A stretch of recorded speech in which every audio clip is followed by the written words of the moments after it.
হারালে একটা amount 4-5-6 ranking যারা তাদের হারালে একটা বোনাস সেম মেয়েরা সেম মানে ওরকম করে বোনাস পাবে, বাট টাকার অ্যামাউন্টটা হয়তো বা একটু হেরফের হবে, বাট বোনাস পাবে আর কি।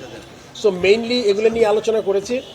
আর আপনারা সবাই জানেন চ্যাম্পিয়ন্স ট্রফি এটা যদিও আইসিসির মিডিয়া রিলিজ হয়েছে, সো হাইব্রিড মডেল হচ্ছে, এটা আমার আসলে তেমন কিছু নেই, এটা অলরেডি আপনারা পেয়ে গেছেন। সেই জন্যই কিন্তু ব্যাপারগুলো আসলে আপনি মনে করেন এক্সটেনশন দিচ্ছি আমরা চাই যে আমাদের জিনিসটা আমাদের পারপাসটা সার্ভ হোক, প্লাস বিপিএল টিমগুলোর জন্য যাতে এক্সট্রা প্রেশার না হয়, সেই জন্য আমরা জিনিসটা বানাচ্ছি। তবে এটা মনে করবেন যে আমরা ডেফিনেটলি এটা টাইম বাড়ানোর সাথে সাথে আমরা ট্রাই করব তাদের কাছ থেকে ব্যাংক গ্যারেন্টি নিয়ে যাওয়া।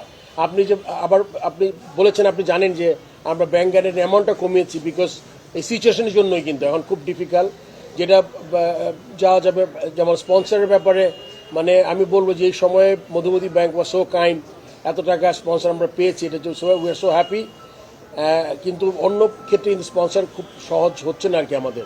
এটা আমাদের বোর্ড লেভেল হোক বা বিপিএল এর টিমগুলোর জন্য হোক, এগুলো সব বিবেচনায় এনে আমরা এবার একটু সহজ করার চেষ্টা করেছি সব দিক থেকেই।